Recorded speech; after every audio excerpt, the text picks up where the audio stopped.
দেখতে দেখতে পহেলা বৈশাখ কিন্তু চলে এসেছে। কালকে পহেলা বৈশাখ, ইলিশ খাওয়ার দিন।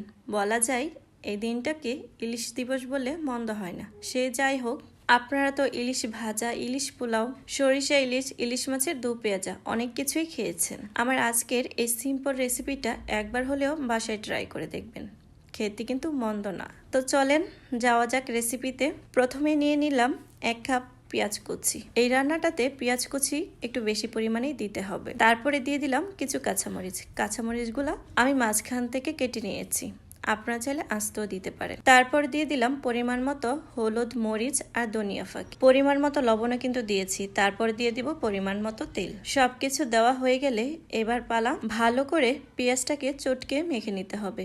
পেঁয়াজটাকে এমনভাবে মাখাতে হবে যেন পেঁয়াজটা অনেকটাই গলে যায়। এই রান্নাটার আসল স্বাদই কিন্তু মাখানোর মধ্যে। যে ভালো মাখাতে পারে তার রান্নাটাই বেশি ভালো হয়। সেই মতো আমিও মাখিয়ে নিচ্ছি।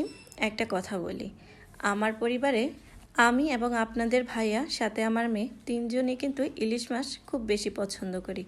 সেই তুলনায় অন্য সব মাছের তুলনায় আমরা ইলিশ মাছটা একটু বেশিই খাই। সেজন্য বিভিন্ন রেসিপি ট্রাই করা হয়। এই রেসিপিটা সিম্পলের মধ্যে হলেও খেতে কিন্তু খুব ভালো লাগে।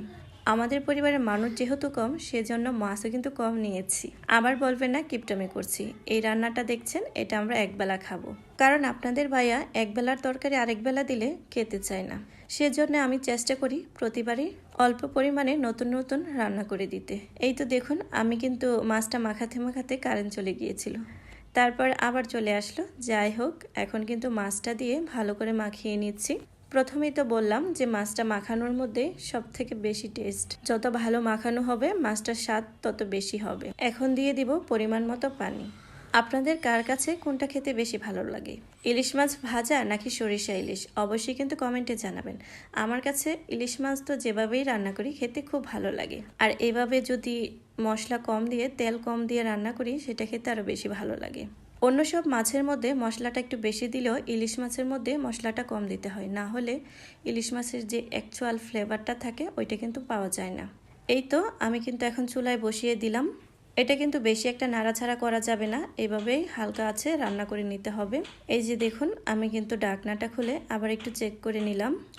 এইভাবেই ঢাকনাটা একটু খুলে কড়াইটা ধরে একটু ঘুরিয়ে দিতে হবে, বা চামচ দিয়ে আপনি হালকা করে উল্টে পাল্টে দিতে পারেন। বেশি লাড়াছাড়া করলে কিন্তু এটা ভেঙে যাওয়ার একটা চান্স থাকে। যেহেতু মাছটা আমি বেছে দেই নাই, সেজন্য মাছটা কিন্তু অনেকটাই নরম আছে। এই তো দেখুন, আমার মাছ রান্নাটা কিন্তু হয়ে গিয়েছে। দেখতে কিন্তু খুব সুন্দর লাগছে। মাছের কালারটা যেমন সুন্দর হয়েছে, খেতেও কিন্তু দুর্দান্ত হয়েছিল। যদিও রান্নাটা আমি অনেকদিন আগেই করে রেখেছিলাম, রেসিপিটা আপনাদের সাথে শেয়ার করবো বলে। আর যেহেতু কালকে পহেলা বৈশাখ, সেজন্য আর দেরি করলাম না, আজকেই ভিডিওটা আপনাদের সাথে শেয়ার করে দিলাম। রেসিপিটা দেখে অবশ্যই বাসায় ট্রাই করবেন। সবাইকে শুভ নববর্ষ। সবাই ভালো থাকবেন। আল্লাহ হাফেজ। আসসালামু আলাইকুম।